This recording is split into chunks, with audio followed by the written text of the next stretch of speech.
and that is by John Greene from the Competent Communicators Manual, project number 5, Your Body Speaks.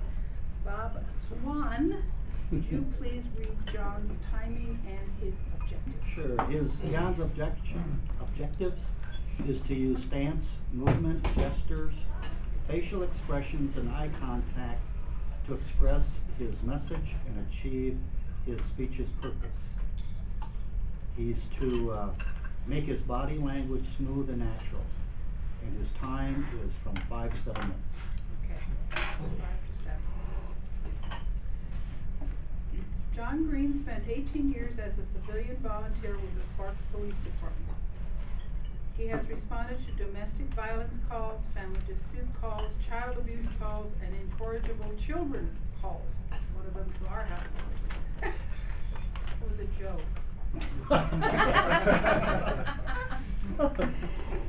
No, when John came home from these calls, he would say, we got no problems with our son.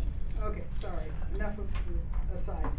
Today, John is going to give us some of his thoughts on a topic of great importance to our society. John Greene, they are not people. They are not people, John Greene.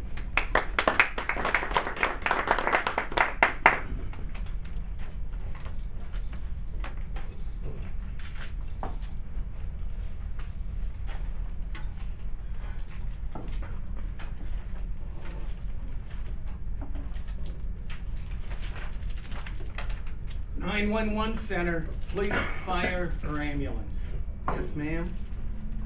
Yes, ma'am, and what is the address? Okay. I want you to step outside, look for an officer. We'll have someone there within 5 minutes. Madam Toastmaster, fellow Toastmasters, and guests, I have just dispatched 2 patrol units to a domestic violence call. The 13-year-old daughter of the couple phoned it in. And this was the 3rd time this month we've been called to that house to provide peacekeeping services. The call came in as a violent call. And the call came in that the husband is drunk. Now, I have a question for you. Do you know that there's a 5-time greater chance that a child who's raised in a home with domestic violence will be a victim of domestic violence or a perpetrator of domestic violence? Well, these statistics, unfortunately, are true in our own community. So the question is, what can we do to try to turn this cycle around? What is it that the schools can do? What is it that the police can do? What is it that society can do? Unfortunately, ladies and gentlemen, there is no one answer to that question. I'm in a few minutes going to give you some thoughts that I have on some things that can be done. But first, what I want to do is talk about one particular cause of child abuse that comes out of domestic violence. And that is parents who think their children are not humans. You know these little things that if I put on the table would be this high? They're property. They're not humans. And that's how many parents treat their children. Let me give you some examples. Since they're not humans, they don't have feelings.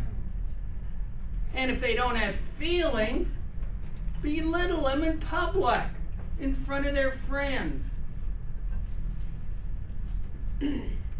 Tell them they're wrong all the time because they're not doing it your way. And of course, they're not told that they're doing it right. They don't get the praise that they need to grow. And because they're not humans, they do not have the right to ask questions. Think about it.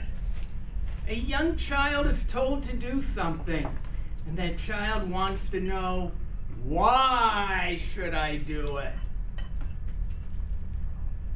And the answer is, because I told you to do it. Let's say the child was told to put on their seatbelt. What about an answer, you know, if I get into an accident with this car and you don't have a seatbelt on, you're going to fly forward and hit the windshield and get hurt very badly.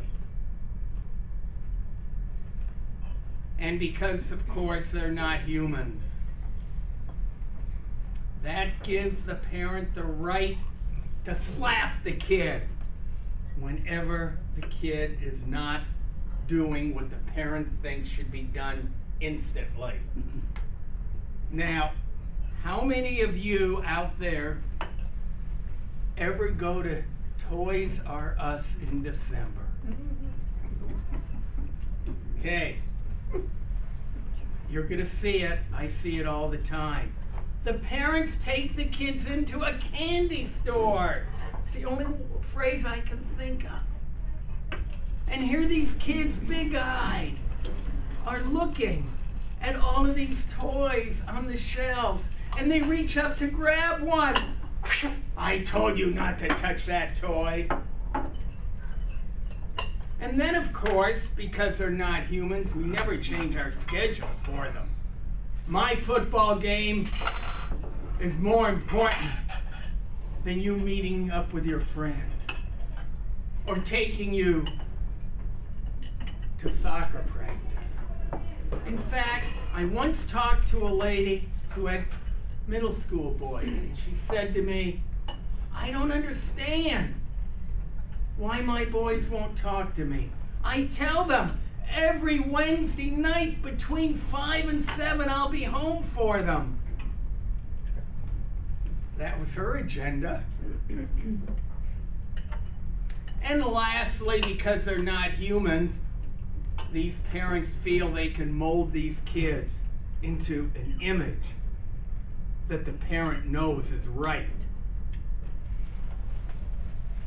How many of us have known parents who were, and I'll use sports again, heavily into sports, and had a child who had no interest in sports, and yet that child was forced to go to football practice or soccer practice?